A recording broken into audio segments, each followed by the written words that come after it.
Hello student, आप सभी का स्वागत करते हैं इलेक्ट्रिकल लैब में। जैसा कि आप सब जान रहे हैं कि महामैराथन चल रहा है इलेक्ट्रिकल लैब में, तो आप सभी का महामैराथन में स्वागत करते हैं। और जो कहते हैं पावर ग्रिड 2023 महामैराथन एग्जाम तक आपका स्वागत करते हैं। जब तक एग्जाम चलेगा, एग्जाम नहीं होगा तब तक एग्जाम तक चलते रहेगा, जो कि बहुत पहले से ही ये महामैराथन चल रहा है। तो आप सब अगर इस समय जुड़ना चाहते हैं महामैराथन से, तो आप डायरेक्ट सब्सक्राइब करके आप अपना जो कि इस महामैराथन से जुड़ सकते हैं। और अगर आप ज्ञान और मोक्ष की धरती से हैं, तो आप ऑफलाइन आकर के इलेक्ट्रिकल लाइन में सेट मार सकते हैं, जो कि सेट प्रैक्टिस होता है, उसी का भी सॉल्यूशन करने जा रहे हैं। तो आप सब ध्यान से देखिएगा और गौर से देखिए। क्वेश्चन बहुत ही अच्छा है, क्वेश्चन जो कि बहुत ही इंपॉर्टेंट क्वेश्चन है, जो कि पीजीसीएल में हमेशा जो इसी तरह का क्वेश्चन पूछता है, उसी का सॉल्यूशन होने जा रहा है। तो कम से कम इसका सेट का सॉल्यूशन बढ़िया से देखिएगा, तो आपको समझ में आएगा किस तरह का क्वेश्चन रहता है, और आपको क्वेश्चन भी मिल जाएगा। तो बढ़िया सॉल्यूशन कीजिए। इसमें मैथ का क्वेश्चन बहुत अच्छा है, तो मैथ ध्यान दीजिएगा। मैथ इसी तरह का पीजी से पावर ग्रिड पूछता है, पावर ग्रिड ऐसा ही क्वेश्चन पूछता है। तो बढ़िया से देखिए और सॉल्यूशन कीजिए। और अगर ऑनलाइन सेट मारना चाहते हैं, तो आप हमसे जुड़ सकते हैं टेलीग्राम चैनल से, जो कि डिस्क्रिप्शन में आपको मिल जाएगा। वहां से अगर जुड़ करके आप टेलीग्राम चैनल में जा सकते हैं, उसके बाद वहां पे पीडीएफ आपको मिल जाएगा। पीडीएफ के से आप सेट मार करके, आपको जो कि डेली का कम्युनिटी दिया जाता है सेट प्रैक्टिस का, उसमें आप कम्युनिटी में अपना नंबर बता सकते हैं। उसके बाद अपने प्रॉब्लम को लिख सकते हैं, उसके बाद उसका सॉल्यूशन हो जाएगा। तो इसी तरह से अभी ऑनलाइन सेट का प्रोसेस चल रहा है। तो आप सब मारना चाहते हैं, तैयारी करना चाहते हैं, अभी भी पावर ग्रिड का टाइम दिया गया है, जो कि अभी 24 के है, तो 20 दिन का टाइम मिला है। तो चलिए अभी सेट का सॉल्यूशन करते हैं और फिर बात करेंगे। किसी का नोटिफिकेशन रहेगा तो अलग से वीडियो बना देते हैं। तो अगर नोटिफिकेशन भी पाना चाहते हैं, किसी जॉब का जो आता है नोटिफिकेशन नहीं मिल पाता है, तो उससे रिलेटेड वीडियो अपलोड किया जाता है एडमिट कार्ड से रिलेटेड। तो आप सब जुड़ सकते हैं इसी तरह से। चलिए शुरू करते हैं आज का, जो कि अभी साइंस दिया गया है, उसके बाद मैथ को सॉल्व करेंगे। साइंस मात्र 10 ही है, 10-15, उसके बाद मैथ है, तो उसको साइंस को निकाल देते हैं, उसके बाद मैथ को देखेंगे। तब तक चैनल को जुड़े रहिए चैनल से, और नए हैं तो चैनल को सब्सक्राइब कर लीजिए। तो चलिए शुरू करते हैं आज का, जो कि सेट का सॉल्यूशन। पहला में करा, निम्न से किस तरल पदार्थ का पीएच मान सबसे अधिक होता है? सबसे अधिक पीएच मान किसका होता है ये बताइएगा। तो पीएच मान जो कि milk of magnesium, magnesium dioxide जो होता है बहुत क्षारीय होता है। ये क्या होता है? क्षारीय होता है, तो इसका मान सबसे अधिक होता है। तो इसी तरह से आप सेट आता है, बढ़िया बढ़िया सेट, जो कि सचिवालय का भी सेट चल रहा है। उसमें अगर ऑफलाइन जो कि बीएसएससी का भी स्टूडेंट है, बीएसएससी का फॉर्म भर रहे हैं, तो उसके लिए भी ये सेट चल रहा है। एक दिन टेक्निकल का सेट होता है, तो एक दिन नॉन टेक का सेट चलता है। तो आज हम लोग नॉन टेक का सेट सॉल्यूशन कर रहे हैं। तो चलिए क्वेश्चन नंबर 52 में देखते हैं। क्वेश्चन नंबर 52 कह रहा है, बाह्य वातावरण के साथ जीवों के स्व-विनिमय और स्वर्ण स्थिति बनाए रखने के लिए प्राकृतिक प्रवृत्ति क्या कहलाता है? तो 52 का ऑप्शन जो कि आंसर हो जाएगा सी ऑप्शन, जो कि कहलाता है सही हो जाएगा। समस्थापन इसको कहते हैं। बाह्य वातावरण के सभी जीवों के स्व-विनिमय और स्वावस्थ। तो इसमें क्या कहते हैं कि बाह्य वातावरण के सभी जीवों के स्व-विनिमय या विनिमय को क्या कहते हैं? तो विनिमय को 52 का ऑप्शन जो कि कहते हैं आंसर बी कहते हैं, चेतनाशील इसको कहते हैं। 52 का जो कि सी ऑप्शन सही है, स्थापना कहते हैं। आगे चलते हैं क्वेश्चन नंबर 93 को। क्वेश्चन 93 का, निम्न से कौन सा पादप हार्मोन वृद्धि नियंत्रण करता है? विशेष तने का कोशिका को दीर्घ और उत्तेजित करता है, दीर्घन और उत्तेजित करता है। तो क्वेश्चन नंबर जो कि 53 का ऑप्शन ए ऑप्शन सही हो जाएगा। ऑक्सीजन। ऑक्सीजन क्या है? एक हार्मोन है। ऑक्सीजन क्या है? एक हार्मोन है, ऑक्सिन।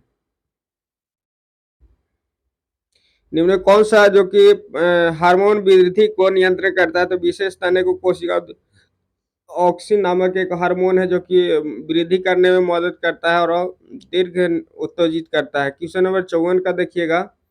चिकित्सा के क्षेत्र में फिलिंग द ब्लैंक्स, एक छोटा धातु प्लेट या सुई के सामने एक कोशिका डिवाइस जो कि उपचार का सर्जरी के लिए उपकार के लिए रोगी को विद्युत शक्ति प्रदान करता है। तो कौन करता है विद्युत शक्ति प्रदान? क्वेश्चन नंबर 54 का बी ऑप्शन के इलेक्ट्रोड जिसको कहते हैं वो विद्युत शक्ति प्रदान करता है। जैसे कार्डियोग्राफी हृदय को चालन करने के लिए जो कि एक बैटरी लगाया जाता है वो भी इलेक्ट्रोड कहा जाता है उसको। क्वेश्चन नंबर 55 में देखिएगा सभी गैर शून्य वेक्टर सदिश को क्या कहते हैं? सभी गैर शून्य वेक्टर को या सदिश को कहा जाता है। तो क्या कहा जाता है? क्वेश्चन नंबर 55 का बी ऑप्शन सही होगा, उपयुक्त वेक्टर कहा जाता है, उपयुक्त वेक्टर कहा जाता है। क्वेश्चन नंबर 56 में देखिएगा हड्डियों की पढ़ाई जो कि होता है किसमें होता है? हड्डियों की पढ़ाई विज्ञान की शाखा के अंतर्गत किस शाखा में आता है? क्वेश्चन नंबर 56 का डी होगा, ऑस्टियोलॉजी में जो कि हड्डियों का पढ़ाई किया जाता है, ऑस्टियोलॉजी में इसके अंतर्गत आता है। क्वेश्चन नंबर आगे देखते हैं 57 में। क्वेश्चन नंबर 57 का निम्नलिखित में किसी की कोशिकाएं में कोशिका एंजाइम नहीं होता है? किस कोशिका में कोशिका एंजाइम नहीं होता है? तो देखिएगा क्वेश्चन नंबर 57 का जो कि ऑप्शन हो जाएगा बी ऑप्शन सही होगा, जो कि विषाणु में होता है, वायरस में जो कि कोशिका नहीं होता है। कोशिका किसकी कोशिका में कोई एंजाइम नहीं होता है? तो एंजाइम नहीं होता है वायरस में। क्वेश्चन नंबर 58 में देखिए, क्वेश्चन नंबर 58 क्या कहता है? कहता है मनुष्य के शरीर में किस किस अंग को में लिम्फोसाइट का निर्माण होता है? लिम्फोसाइट का निर्माण कहाँ होता है? शरीर के कौन से भाग में? तो 58 का बी ऑप्शन अस्थि मज्जा में जो कि होता है निर्माण, क्या लिम्फोसाइट नामक जो कि होता है अस्थि मज्जा में होता है। निम्नलिखित में किसमें हार्मोन का आयोडीन मिली होती है? आयोडीन किसमें मिली होती है? तो क्वेश्चन नंबर 60 का जो कि ऑप्शन हो जाएगा डी, इंसुलिन में जो कि आयोडीन मिली रहती है। इंसुलिन में आयोडीन मिली रहती है। तो चलिए आगे क्वेश्चन इसका देखते हैं, इसका अगला पेज देखते हैं।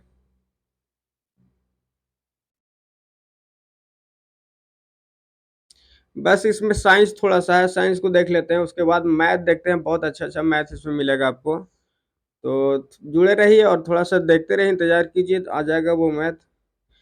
कह रहे हैं कि एड्स किसके कारण होता है? तो एड्स जो कि हो गया 60 नंबर जो कि डी ऑप्शन सही हो जाएगा। क्या है 60 61 नंबर है, 60 61 62 दिख नहीं रहा है यहाँ पे, 63 62 60 जो कि डी ऑप्शन सही हो जाएगा कि कवक और नहीं विषाणु से बना होता है। जो कि क्या एड्स क्या होता है? विषाणु से होता है। आगे चलते हैं क्वेश्चन नंबर 53 में 61 में। क्वेश्चन हो गया दाब का मात्रक क्या होता है? तो 61 का ऑप्शन डी ऑप्शन सही होगा, न्यूटन पर मीटर स्क्वायर होता है। आगे चलते हैं सूर्य का प्रकाश पृथ्वी तक पहुंचने में कितना टाइम लगता है? तो 62 का जो कि सी ऑप्शन है 8 मिनट लगता है, 8 मिनट लगता है जो कि सूर्य का प्रकाश पृथ्वी तक आने में लगता है। क्वेश्चन नंबर 63 में देखिएगा निम्नलिखित में कौन सा अदिश राशि है? अदिश राशि क्या है? अदिश राशि उसको कहते हैं जिसका परिमाण हो लेकिन दिशा नहीं हो तो उसको अदिश राशि कहते हैं। 63 का आंसर जो हो जाएगा बी ऑप्शन सही हो जाएगा, दाब। दाब का जो सिर्फ परिमाण होता है, डायरेक्शन नहीं होता है। तो 63 का ऑप्शन नंबर जो कि बी ऑप्शन सही हो जाएगा। वायु की ध्वनि हो तरंग कैसी होती है? 64 का ऑप्शन जो कि हो जाएगा बी ऑप्शन से अनुदैर्ध्य होती है। आगे चलते हैं 50 डिग्री का मान फ़ारेनहाइट में क्या होगा? तो इसको निकालने के लिए एक फार्मूला होता है, उसको लिख देते हैं, जो कि सी माइनस 0/100 बराबर जो हो जाएगा एफ माइनस 32 अपॉन जो कि 180 होता है। यहाँ पे सी का मान पुट करिएगा तो एफ का मान यहाँ से निकाल सकते हैं। तो 65 का जो कि आंसर है उसको बता देते हैं। 65 का ऑप्शन बी ऑप्शन सही 112 फ़ारेनहाइट हो जाता है। हर्ट्ज किसका यूनिट है? तो आवृत्ति का है, जो कि ये ऑप्शन सही है। उसके बाद देखिए शरीर का समान तापमान नियंत्रण करता है, कौन नियंत्रण करता है? तो 67 का जो कि ऑप्शन नंबर सी सही है, हाइपोथैलेमस जो कि नियंत्रण करता है। शरीर का जो कि तापमान कौन नियंत्रण करता है? हाइपोथैलेमस करता है। विद्युत धारा किसके उपकरण से मापी जाती है? विद्युत धारा मीटर से मापी जाती है, जैसा कि जानते हैं आप। बी ऑप्शन सही हो जाएगा। 69 में देखते हैं विद्युत शक्ति का इकाई क्या हो जाएगा? विद्युत शक्ति का इकाई तो वाट होता है। 69 का जो कि डी ऑप्शन सही हो जाएगा। डी ऑप्शन सही हो जाएगा। यहाँ पे देखिए आधुनिक रसायन शास्त्र का जनक किसे कहा जाता है? आधुनिक रसायन शास्त्र का जनक जो कि लेवोजियर को कहा जाता है, जो कि आधुनिक शास्त्र का जनक है। किसका छात्र थे? तो ये किसका छात्र थे याद नहीं आ रहा है। लेवोजियर जो कि हैं,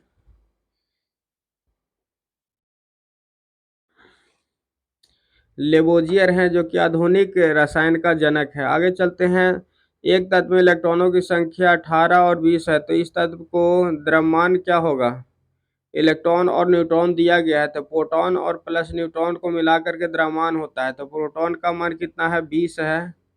इलेक्ट्रॉन और न्यूट्रॉन का मान इतना है, तो प्रोटॉन का मान जो कि कितना हो जाएगा? 71 का, जो कि ऑप्शन नंबर सी सही हो जाएगा। 38 का, जैसे देखिएगा इलेक्ट्रॉन का मान इतना है, प्रोटॉन का मान कितना हो जाएगा?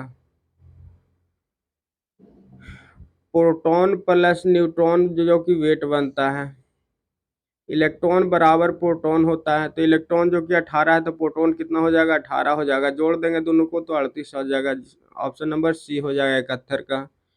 क्वेश्चन नंबर 72 में देखते हैं। 72 का कह रहा है निम्नलिखित में किसमें हंसने वाली गैस होता है? तो नाइट्रस ऑक्साइड जो कि होता है हंसने वाला गैस। 72 का जो कि बी ऑप्शन सही हो जाएगा, नाइट्रस ऑक्साइड।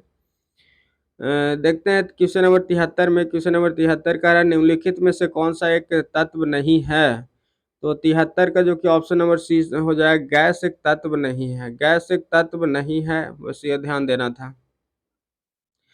पानी का पीएच मान कितना होता है? तो लगभग जो कि 7.4 के आसपास 7 होता है पानी का पीएच मान, जो कि ब्लड का होता है 7.4 होता है। तो चलिए यहाँ पर देखिए मैथ आ गया है, तो बस जुड़े रहिए और सॉल्यूशन इसके साथ करते रहिएगा। अगर आपको आता है तो कमेंट में जवाब देते रहिएगा। आप सब जिनको मैथ में बहुत मजबूत है, देखिए बहुत अच्छा अच्छा मैथ है इसमें। देखिए ऑक्सीजन की अनुपस्थिति होता है किसमें? तो केरोसिन में जो कि अनुपस्थिति होगा। क्वेश्चन नंबर जो कि देखिए अब मैथ यहाँ पे आ गया है, तो मैथ को देखिए और सोल्व कीजिए। बहुत अच्छा अच्छा मैथ है इसमें। देखिए पढ़ के बताते हैं क्या पूछ रहा है यहाँ पे। कह रहा है कि 25,600 के धनराशि को एक भाग में 7% वार्षिक दर से और शेष को 9% वार्षिक दर से साधारण ब्याज पर निवेश किया जाता है। कह रहा है कि 3 वर्ष के अंत में उसका कुल ब्याज इतना हो जाता है। तो कहिए जो कि प्राप्त होता है, तो कितनी धनराशि को 9% वार्षिक पर निवेश किया गया, मतलब 9% पर कितना धन को दिया गया है। तो क्वेश्चन थोड़ा सा घुमा करके देता है, तो इसको सॉल्यूशन कीजिए और बनाइए, देखते हैं आपको। तब तक हम समझाते हैं क्वेश्चन को, आप बना कर एक कमेंट में आंसर दीजिए। तो यहाँ पर देखिएगा, बस इसमें ध्यान देना यही है कि यहाँ पर किया गया है 9% वाला का पूछ रहा है, तो 9% वाला का धन कितना होगा, बस यही मान लेना है कि 9% वाला जो कि धन होगा वो कितना हो जाएगा। तो एक्स मान लेते हैं। 9% वाला धन कितना दिया है? तो एक्स दिया है। तो कितना है 7% वाला कितना हो जाएगा? तो 25,600 इसमें है, तो उसमें से एक्स माइनस कर देंगे, तो ये क्या है? 7% वाला का धन हो जाएगा। तो इसी तरह से पुट कर देते हैं और निकालते हैं। देखिएगा यहाँ पे एक फार्मूला यहाँ पे लगेगा। देखिए P गुना R/100 का, जो कि फर्स्ट वाला का हो जाएगा। फिर सेकंड वाला का लगाते हैं P×T×R/100। ये हो गया। इसके बराबर जो कि कितना आ रहा है, टोटल धन कितना आ रहा है? 5832 रुपया आ रहा है। 5832 रुपया क्या हो रहा है? आ रहा है।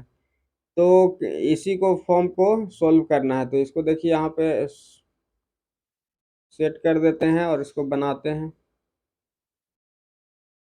देखिए इस तरह से हो गया। तो कह रहा है P1 का मान एक्स थे, 9% का मान क्या है? एक्स है, उसके बाद इतना है। तो एक में यहाँ पर जो कि P1 7% का मान पहले करेंगे, उसके बाद जो कि 9% वाला मान पुट करेंगे इसमें।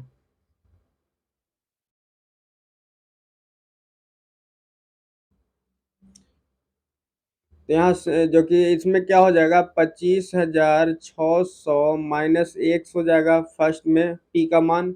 उसी तरह अगर सेकंड का मान पुट करेंगे तो सिर्फ एक्स हो जाएगा। सेकंड का मान जो हो जाएगा एक्स हो जाएगा।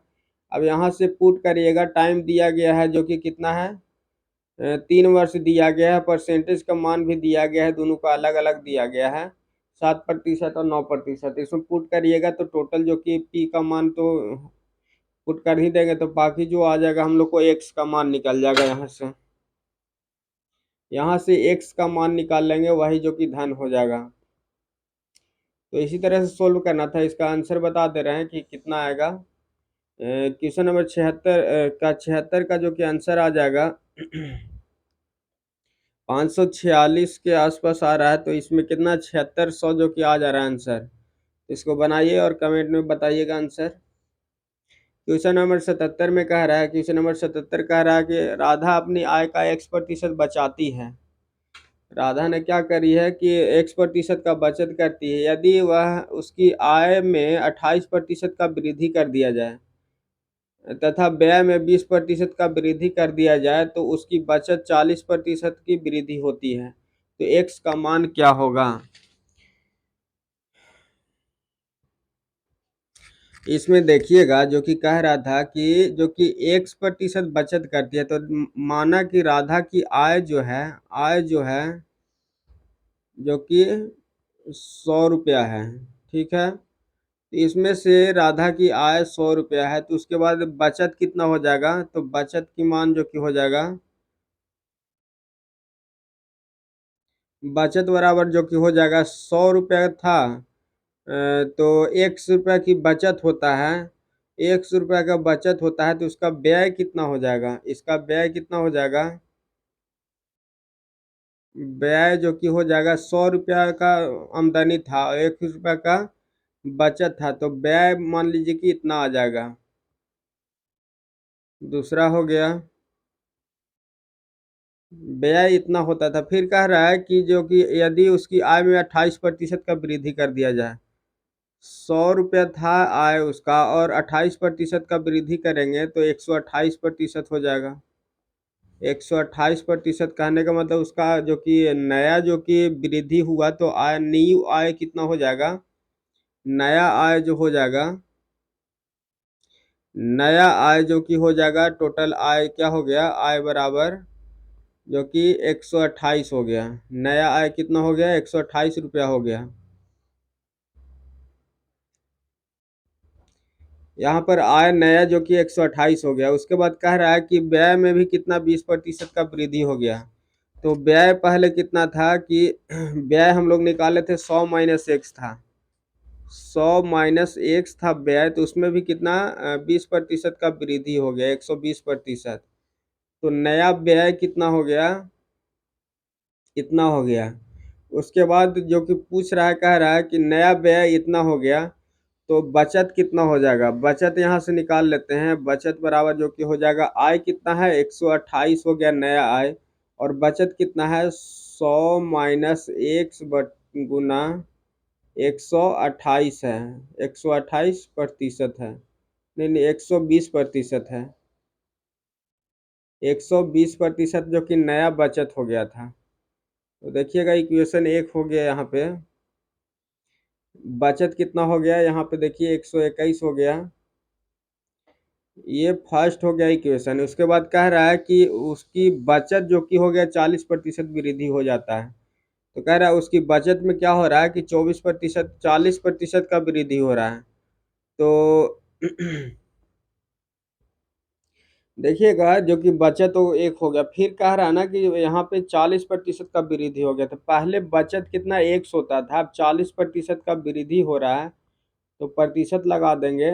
5 दूना 10, 7 दूना 14, यानी कि जो कि नया जो कि वृद्धि हुआ मान है 7/5 हो गया, जो कि 7x/5 हो जाएगा नया, जो कि सेकेंड इक्वेशन हो जाएगा। तो इक्वेशन 2 और इक्वेशन 1 को सोल्व करेंगे तो यहाँ पर आ जाएगा, जो कि बराबर कर देंगे। तो यहाँ पे 128 था और 100 में से क्या था, 1 गुना 6/5 था यहाँ पे इस तरह से। और इसका बराबर जो कि दोनों का बचत क्या है, बराबर हो जाता है, तो यहाँ पे गुना कर देंगे, बराबर करके 7x/5 हो जाएगा। तो यहाँ से x का मान हम लोग निकाल लेंगे, जो कि 8 कितना हो जाएगा, 40 हो जाएगा यहाँ पे आंसर। तो अब समझा देते हैं थोड़ा अच्छा से, जो कि पूछता है किस तरह से पूछ रहा था, क्या हम लोग निकाले हैं। तो यहाँ पे देखिएगा, जो कि फर्स्ट में कह रहा था कि X% का बचत होता है, ठीक है। तो उसका आय कितना था, तो आय हम लोग 100 मान लिए। आय क्या मान लिए, 100 मान लिए। उसके बाद हम लोग नया जो कि व्यय था, बचत कितना X दे रहा था, तो X में से 100 में से X कर दिए, तो नया जो कि व्यय निकाल लिए। तो यहाँ पे व्यय निकाल लिए। उसके बाद जो कि आय और व्यय हम लोग को मिल गया। उसके बाद कह रहा था कि जो कि बचत था इसमें क्या, उसके आय में 28% का वृद्धि किया गया। यहाँ पर 28% का वृद्धि कर दिए, तो 128 हो गया, 128 आय हो गया। उसके बाद फिर कह रहा था कि जो सेकंड है उसके आय में 28% और व्यय में भी कितना 28% का वृद्धि हो गया। तो व्यय हम लोग इस तरह से 100 माइनस एक्स करके निकाले थे। अब जो व्यय हो गया 100 माइनस एक्स गुना 120% जो कि निकल गया, व्यय भी बढ़ा दिया गया। तो फर्स्ट आय हम लोग यहाँ से 128 निकाले यहाँ से, और अब जो कि व्यय जो कि सेकंड निकाल रहे हैं, जो कि इतना कर दिया। तो बचत कितना हो जाएगा, तो 128 आय हो गया, और उसमें से जो कि व्यय भी 120% बढ़ाया, तो इसको सोल्व करके 7x/5 आ जाता है। नहीं, एक ही इक्वेशन बचत निकाल लिए हम लोग, जो कि आय था और व्यय था, तो ये बचत फर्स्ट निकाल लिए। और फिर कह रहा है कि उसका क्या है, 40% वृद्धि कर दे रहा है क्या, उसका बचत में 40% का वृद्धि हो रहा है। तो बचत क्या होगा, तो एक्स बचत था, पहले क्या था, एक्स बचत दिया गया था, तो कितना प्रतिशत का, 40% का वृद्धि कर दे रहे हैं। तो 40% वृद्धि करने के बाद इक्वेशन 2 आ गया। अब इक्वेशन दोनों क्या है कि ये भी बचत है और ये भी बचत है, और तो बचत को बचत से बराबर कर दिए, तो एक्स का मान यहाँ 40 आ गया। तो इसी तरह से इसको सोल्व करना था। क्वेश्चन थोड़ा कॉम्प्लिकेटेड रहता है, बनाइएगा तो बढ़िया रहेगा। इसी तरह से क्वेश्चन पावर ग्रिड में पूछते रहता है, तो भारी क्वेश्चन ही बनाना है, उसी से रिजल्ट होगा। तो चलिए क्वेश्चन नंबर जो कि 78 देखते हैं। 78 में कह रहा है कि क्वेश्चन नंबर 78 बन जाएगा इस तरह से। 79 में देखते हैं, 79 क्या कह रहा है। ये अनुपातिक है, उसको बना कर कमेंट में बताइएगा, नहीं होगा तो फिर ऑप्शन दीजिएगा, बना देंगे फिर। तो इसमें देखिए कह रहा है कि इतना 79 कह रहा था 12, 1, 18 और 6 का चतुर्थ अनुपाति 4 है। चतुर्थ अनुपाति क्या है, 4 है। तो के तृतीय अनुपाति के बराबर है, के है ना, के है, के तृतीय अनुपाति के बराबर है। तो के का मान क्या होगा, दो इक्वेशन इसमें दिया गया है। क्वेश्चन यहाँ देखिएगा, बहुत ही घुमा करके पूछा है, थोड़ा समझिएगा, इसमें समझाने की कोशिश करते हैं। कह रहा है कि 12, 18 और 6 का चतुर्थ अनुपाति क्या होगा। बस पहले ये समझना कि इसका चतुर्थ अनुपात तो हम लोग निकाल लेंगे, ठीक है। लेकिन जो कि जो एक्स है चतुर्थ अनुपात, वो कह रहा है कि 4 और के का तृतीय अनुपात के बराबर है। यही समझना है इसमें कि यहाँ चतुर्थ अनुपात है, लेकिन 4 के का तृतीय अनुपात कितना है, ये भी क्या है, एक सी है। चतुर्थ जो कि आ रहा है वो इसके तृतीय अनुपात के बराबर है। तो देखिए पहले चतुर्थ अनुपात निकालते हैं। तो यहाँ पर सीधा ऐसे लगा सकते हैं, थ्योरी याद रखने के लिए, 6 यहाँ पे के आ जाएगा। तो चतुर्थ अनुपात इस तरह से, तो कितना हो जाएगा, 6 दूना 12 छत्तीस 18, तो 3 दूना 6, मतलब कि चतुर्थ अनुपात जो कि इसका आ रहा है, क्या आ रहा है, 9 आ रहा है, ठीक है। चतुर्थ अनुपात 9 आ रहा है। तो इसी में कह रहा है ना कि तृतीय अनुपात के बराबर है, जो कि 9 है। यहाँ तृतीय अनुपात जो कि निकालता है, थर्ड रेशियो होता है बी स्क्वायर अपॉन जो कि ए होता है। तब 4 से डिवाइड कर दिए ए का मान। तो यहाँ पे अगर पुट करेंगे, तो इसमें पुट करेंगे तो बी स्क्वायर जो कि क्या दिया गया है, बी स्क्वायर के जगह पर के दिया गया है, तो बी स्क्वायर बी स्क्वायर हो जाएगा बराबर 9 हो जाएगा।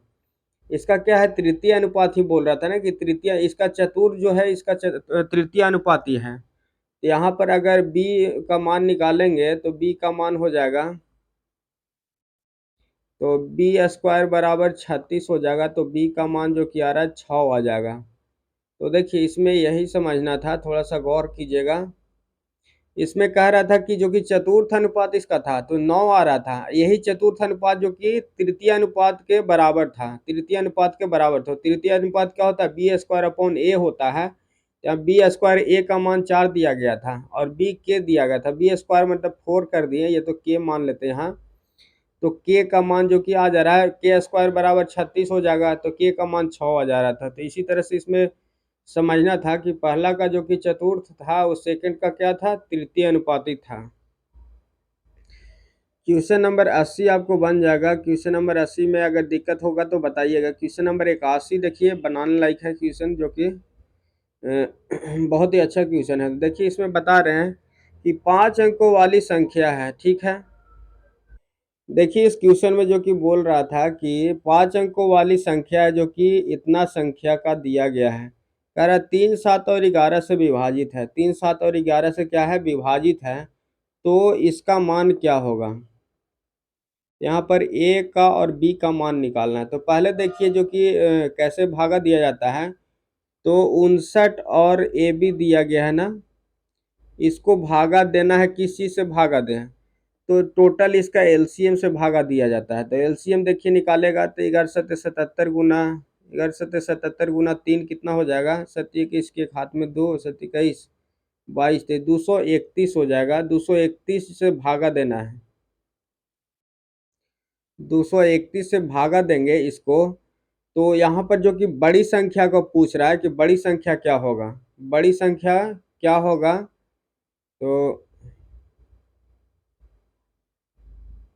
तो इसमें जो कि हमेशा हम लोग बड़ी संख्या लेकर के चलते हैं। इसमें बड़ी संख्या कहने का मतलब अगर इसमें बड़ी संख्या 99 हो जाएगा, 99 पुट करके देखेंगे। अगर यहाँ पे देखिए 99 पुट करेंगे तो पहले तो लगा देते हैं, कितना बार में लगेगा देखिए यहाँ पहले जो हम लोग 2 बार में लगाएंगे, 2 बार में लगाएंगे तो 462 आ जाएगा सोल्व करके, बहुत चौड़ा। यहाँ पर 2 बार में लगाएंगे तो 462 यहाँ पे आ जाएगा। इसको घटा करके लिखेंगे तो 131 आ जाता है। तो यहाँ पर 9 हम लोग लेंगे, बड़ी संख्या तो 9 लेंगे। तो इसको फिर लगाएंगे हम लोग की 5 से लगाने के बाद 1155 आ जाएगा, 1155 आ जाएगा। इसको काट देंगे तो जो आ जाएगा 1155, 16 कितना आ रहा है, 1649 आ जा रहा है। 1649 अगर 9 उतार रहे हैं, फिर 164 में 9 उतार रहे हैं, यहाँ पे 100 क्या हो जाएगा, 164 आ जा रहा है। तो यहाँ हम लोग 9 फिर उतार रहे हैं, फिर अगर लगाएंगे हम लोग कितना से 7 बार में लगाएंगे तो 7 बार में 1617 बार में कट रहा है। तो इसको काटिएगा तो जो आ जाता है यहाँ पे जो कि 32 बच जाता है, 32 बच रहा है।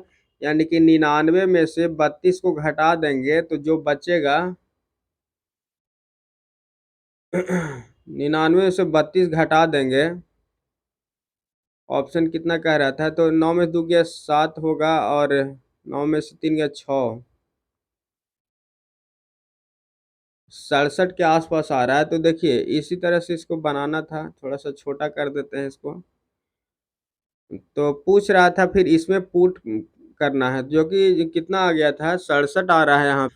अरे यार, देखिए क्वेश्चन नंबर जो कि ये छूट रहा था यहाँ पे इसका मान दिया गया था। तो इसका एलसीएम जो आ रहा था, कितना आ रहा था, इसमें एलसीएम जो कि आ जाएगा 231 था। तो 231 से 5, 9, 3 ए बी को डिवाइड करना है। तो ए बी का मान सबसे बड़ी संख्या लेंगे, तो यहाँ पर भाग देंगे ना, तो लास्ट में जो कि शेषफल जो है सो 32 आ जा रहा है। तो 32 को आएगा तो उसके बाद जो कि हम लोग 32 को 5, 9, 3, 9, 9 में से 32 को घटा देंगे। घटाने के बाद जो आएगा 5, 9, 3, 6, 7 यहाँ पे आ जाता है। तो इस तरह से अगर सोल्व करिएगा तो देखिएगा जो कि मान था ए बी का मान यहाँ देखिएगा निकल के आ जाएगा, ए का मान 6, बी का मान 7 आ जा रहा है। तो ए बी का मान यहाँ पुट करके आंसर जो कि निकाल सकते हैं, जो कि ऑप्शन नंबर 81 का आंसर है, जो कि 29 आंसर आ रहा है। डी ऑप्शन सही हो रहा है। तो बनाए थे, रिकॉर्ड चालू नहीं होता, इसकी वजह से नहीं हो पाया। तो चलिए क्वेश्चन नंबर जो कि हम लोग 82 देखते हैं। कह रहा है कि किसी परीक्षा का औसत अंक कितना दिया गया है, और फिर एक और गणित और बढ़ा दिया गया है 27 अंक पहला जो कि बढ़ा है, फिर विज्ञान में 10 अंक बढ़ा है, फिर इतिहास में 18 अंक बढ़ा, बाकी सब समान है, तो औसत कितना आ जा रहा है, इतना आ जा रहा है। तो देखिएगा पहले का औसत 67.6 था, अब जो कि औसत बढ़ के कितना आ जा रहा है, तो इतना आ जा रहा है। अब दोनों को घटा देंगे तो टोटल जो कि आ जा रहा है, यहाँ पे घटाने के बाद घटाइएगा तो 0 आ जा रहा है। 0.12 में से 7 गया तो कितना बचेगा, 5 बचेगा। मतलब कि जो कि कितना आ गया, यहाँ पे 5 आ जा रहा है। तो संख्या ये क्या हो जाएगा, संख्या हो जाएगा। टोटल संख्या कितना हो जाएगा, 5 विषय है, समझिए विषय है। तो यहाँ पे कह रहा है कि कितना, 27 बढ़ा रहा है, 27 बढ़ा रहा है, फिर कह रहा है कि 10 बढ़ा रहा है, फिर कह रहा है कि 18 बढ़ा रहा है। तीनों को योग करिएगा तो यहाँ पर जो आ जाएगा 55 आ जाएगा।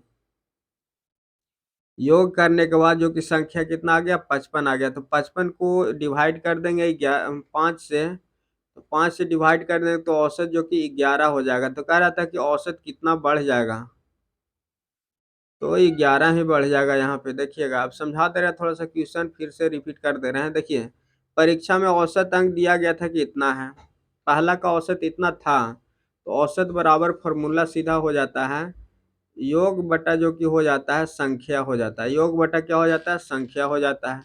तो इसी में से हम लोग को पहले संख्या निकालना था। तो देखिएगा संख्या बराबर यहाँ से निकालेंगे, संख्या बराबर क्या हो जाएगा, तो योग अपॉन जो कि आ जाएगा औसत, औसत आ जाएगा। तो यहाँ पर संख्या जो कि योग अपॉन क्या आ जा रहा था, औसत, यही ना आ रहा था।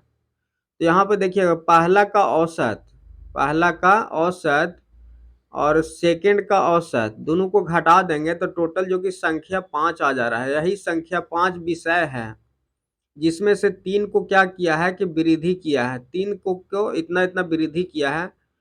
तो संख्या हम लोग को 5 आ गया पहला नंबर, फिर कह रहा है कितना का वृद्धि कर दे रहे हैं, तो औसत में क्या कह रहा है, कितना वृद्धि होगा।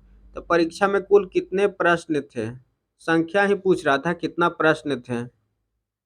तो 3 संख्या में वृद्धि हुआ तो 11, मतलब कि औसत कितना, 11 का वृद्धि हुआ। देखिए इसमें थोड़ा सा समझिएगा, कह रहा था कि औसत में वृद्धि कितना हो रहा था, तो औसत पहले 67.6 था, 72 हो गया, तो कितना 5 का वृद्धि हो गया। तो ये क्या है, औसत है, ये क्या है, औसत है। अब कह रहा है कि संख्या में कितना वृद्धि होता है, टोटल जोड़ करके वृद्धि कितना हो रहा है, तो 55 वृद्धि कर रहा है। तो देखिएगा यहाँ फार्मूला क्या होता है, संख्या जो कि बराबर, संख्या निकालना है हमको टोटल संख्या, तो रेशियो के अनुसार चलेंगे। टोटल योग करके कितना, 55 का वृद्धि हुआ है, और औसत में कितना का वृद्धि हुआ, 5 का। तो टोटल संख्या क्या हो जाएगा, 11 आ जाएगा। बस थोड़ा सा दिमाग लगाना था। तो यही था, संख्या इतना, मतलब कि औसत में इतना का वृद्धि हो रहा था, और जोड़ करके निकाले तो इतना का वृद्धि हुआ। तो संख्या निकालेंगे तो जैसे कि जितना का वृद्धि को वृद्धि के साथ कर दिए, तो योग में कितना वृद्धि हुआ, तो 55 का। और संख्या निकालने के लिए औसत में कितना का वृद्धि, तो 5 का वृद्धि। तो वृद्धि को वृद्धि के साथ अगर यूज कर लिए, वृद्धि को वृद्धि के साथ यूज कर लेंगे तो वही संख्या आ गया रियल। तो 11 ऑप्शन सही हो जाएगा।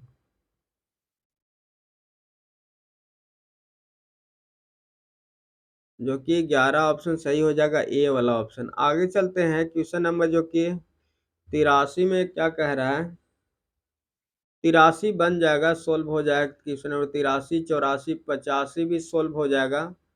आगे चलेंगे तो 86, 87 इस तरह से छोटा छोटा क्वेश्चन है। आगे देखते हैं अगला वाला में, क्वेश्चन को प्रॉब्लम होगा तो पूछ लीजिएगा, उसमें बता दिया जाएगा।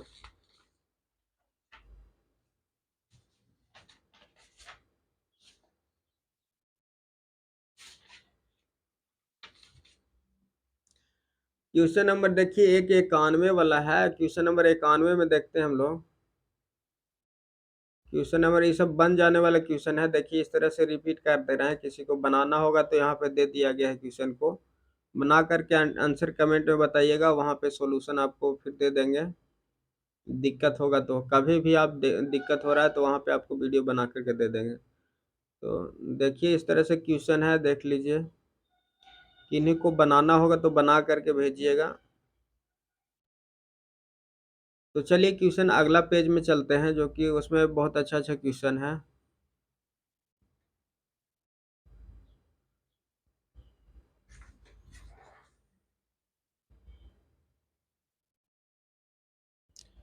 क्वेश्चन नंबर 91 बढ़िया क्वेश्चन है, इसको बनाने के लिए देखिए बना करके और आंसर कमेंट में बताइएगा।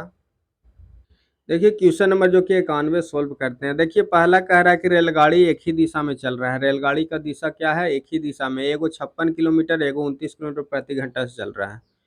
कह रहा है कि तेज चलने वाला रेलगाड़ी, जो कि तेज 56 किलोमीटर से चल रहा है, तेज चलने वाली रेलगाड़ी धीमी चलने वाले रेलगाड़ी में बैठे व्यक्ति को 16 सेकंड में पार कर जाता है। 16 सेकंड में क्या है? पार कर जाता है।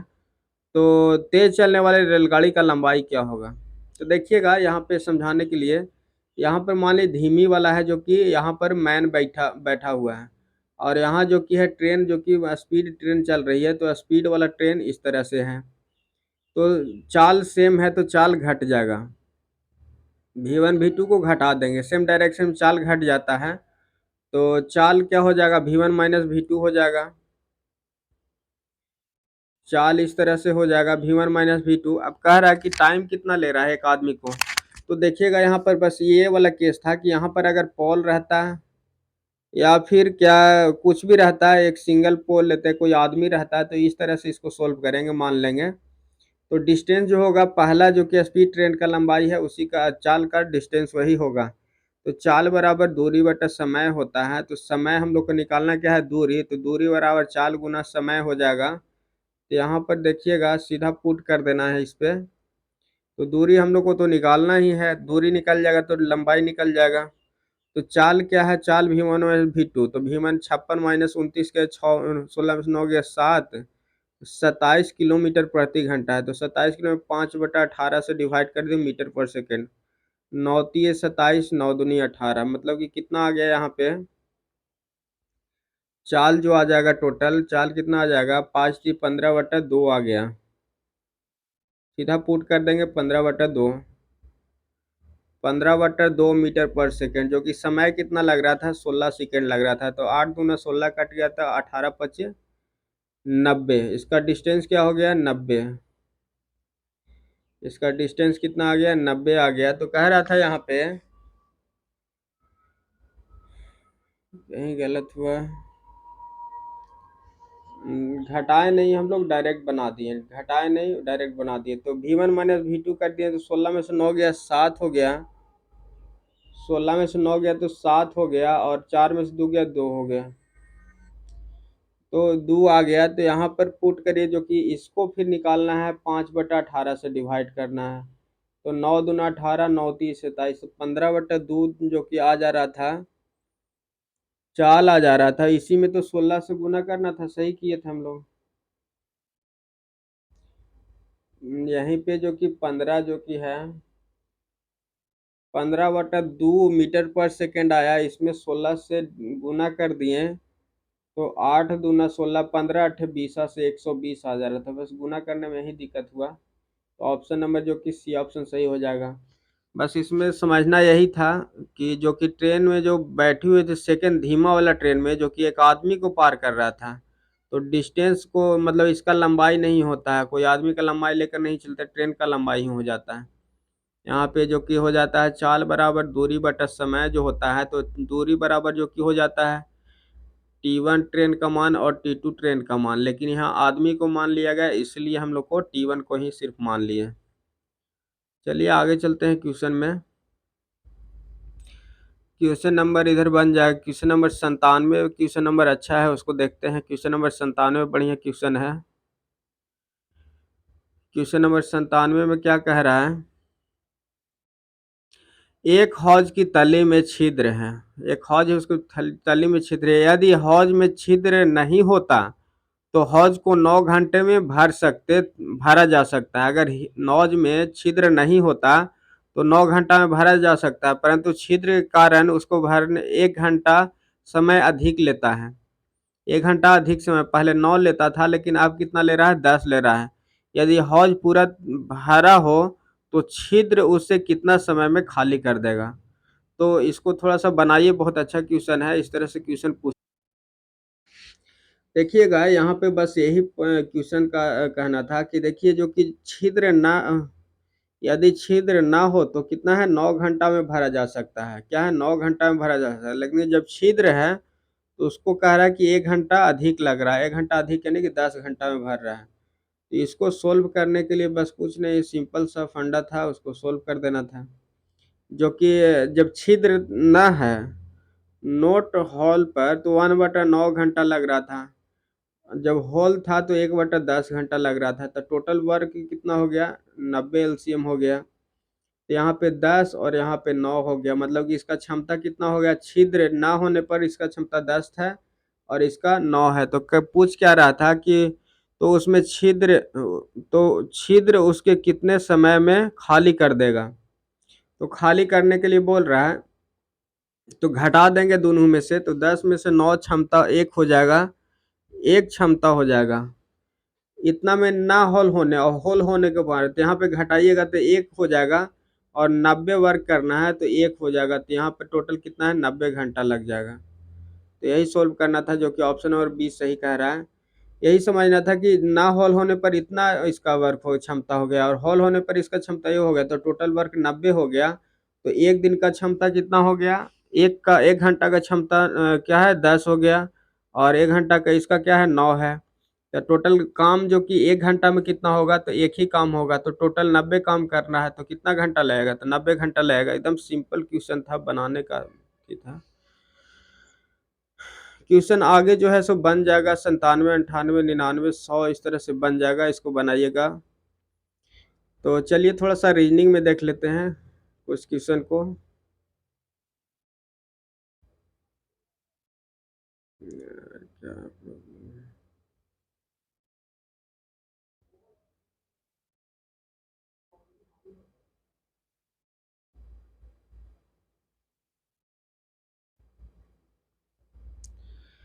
देखिए रीजनिंग बनाने लायक है और सब कुछ नहीं है। कहीं पे बनाने की दिक्कत होगा तो देखिए आपको क्वेश्चन दे दे रहे हैं, उसमें सॉल्व करके देखिएगा। कहीं पे भी दिक्कत होगा तो बताइएगा, उसमें बता देंगे। और अगला भी जो कि है उसको दिखा दे रहे हैं। यहाँ पे देखिए ये है,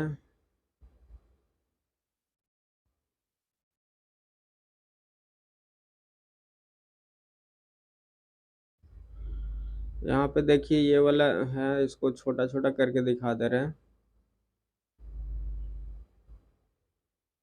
देखिएगा इस तरह से बनाने वाला है। किसी तरह का दिक्कत होगा कहीं पे तो बताइएगा, उसको हम बना देंगे। सारा कुछ बनने वाला रीजनिंग है, उसमें कोई दिक्कत नहीं है। तो ये वाला था, आगे इसका दिखा दे रहे हैं अगला जो कि है।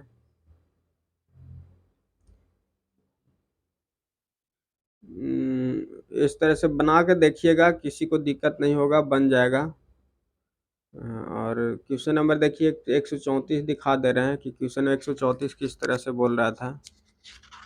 क्वेश्चन नंबर 134, 32, 34 देखिएगा। 9 × 4 - 4 कर देंगे तो 32 आ जाएगा। देखिएगा 9 × 4, 9 × 36 -4 कर देंगे। इसको गुना करके और इसको घटा देना था। क्या था, 9 × 4 गुना करके 9 × 36 -4 घटा देंगे तो 32 आ जा रहा था। इसी तरह 15 × 25 75 में से घटा देंगे 70 आ जा रहा था। 19 30 57 में से 3 घटा देते तो 54 आ जा रहा था। तो नॉर्मल है, बन जाएगा।